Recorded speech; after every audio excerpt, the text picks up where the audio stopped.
Oh, il y avait aussi bien qu'Olivier d'Amberterie, ça s'appelait Bernard Pivot. Voilà, c'est bien aussi. Hein. Alors, deux ouvrages, coup de poing, effectivement, pourquoi?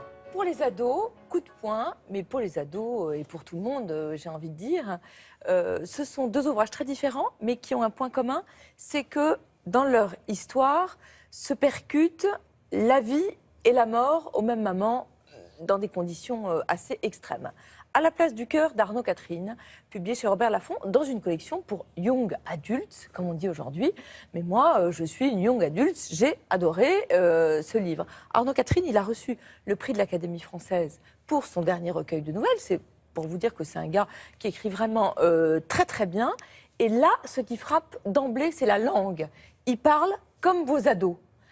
Et c'est pas du chiquet, parce que parfois, vous savez, il y a des écrivains qui essayent d'écrire et de parler de faire comme judge, les ados. oui, et c'est voilà, raté. et c'est raté. Là, ça sonne terriblement juste. C'est l'histoire de Côme. Le livre commence le jour de son anniversaire, de ses 17 ans. Et lui, il a une obsession, c'est Esther, embrasser Esther, dont il est amoureux. Pour le moment, il a embrassé des filles, baiser un peu foireux, comme il dit. La première qu'il a embrassée, elle lui a dit bah, « Pourquoi tu mets pas la langue ?» Et là, dans sa tête, il s'est dit « Mais il faut mettre la langue. » Alors, il a fait si. Mais bon, bref, il n'en garde pas un très, très bon souvenir. Et là... Mais il était en stage. Il était en stage, voilà. Mais c'est une des grandes forces d'Arnaud Catherine, c'est de raconter les bouleversements, les angoisses du corps aux mamans comme ça, des premiers émois. Et là, il va embrasser Esther et il va même faire l'amour avec elle pour la première fois. Événement marquant et qui est rattrapé par l'actualité parce que cette même semaine intervient l'attentat contre Charlie Hebdo de janvier l'année dernière.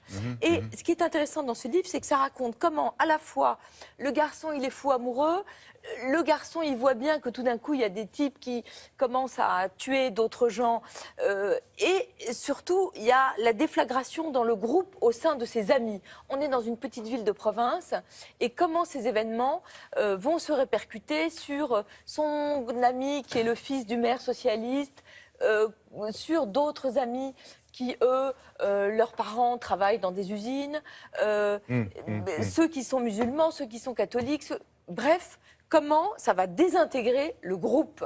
Et on voit bien dans le lycée qu'il y a des professeurs qui s'en lavent les mains, c'est-à-dire qui disent « Ah là là, oh, c'est pas du tout au programme, je ne vais pas vous en parler. » Et puis il y a une prof qui est, elle, plus investie Et que qui en les autres. profite, qui se dit tiens, c'est le moment de réfléchir à tout ça. Exactement. C'est un roman vraiment d'une justesse, mais incroyable.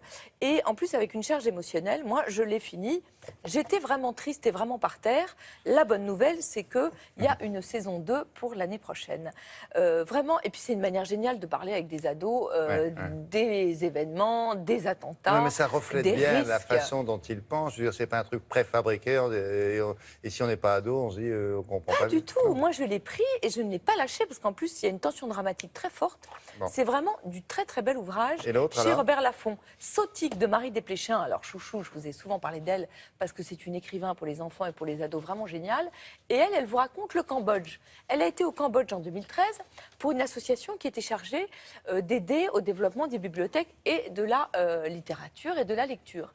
Et là, le garçon qui l'accueille, qui est responsable de la bibliothèque, il s'appelle Sotique, il lui dit « Oh, j'ai tellement de choses à raconter, mais j'ai pas le temps ». Eh bien, Marie Desplechin, elle a pris le temps de raconter l'histoire de ce garçon qui est né en 67 au Cambodge et qui donc a vécu, évidemment, la révolution des Khmers rouges. Et avant les Khmers rouges, il a vécu les bombardements. Je ne savais pas que le Cambodge, entre 69 et 73, a été le pays le plus bombardé de toute l'histoire du monde avec le Laos. 2 millions de tonnes de bombes déversées par les Américains pour chasser les communistes vietnamiens tout proches. C'était réfugié là. Exactement. Et il nous raconte la vie de Sotique qui, à 8 ans, est enlevé de sa famille pour aller dans les brigades.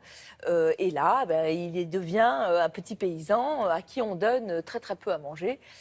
C'est raconté à hauteur d'enfant. C'est absolument formidable, c'est à l'école des loisirs. Là aussi, ça vous déchire le cœur. Et en même temps, ça vous raconte l'histoire du Cambodge de manière formidable, avec des illustrations de Thian, qui lui-même est un réfugié cambodgien. Les illustrations sont très très belles, mais c'est là aussi, livre formidable. Et nous-mêmes, moi je l'ai pris, je ne l'ai pas lâché. Bon. Et pourtant, je ne suis pas une young adulte. Je suis une old adulte. Merci, mesdames. Merci, jeune homme. On va se quitter le temps du journal et de la météo. Vous restez. Ah bon, on a encore des choses à vous montrer, hein, franchement. À tout à l'heure.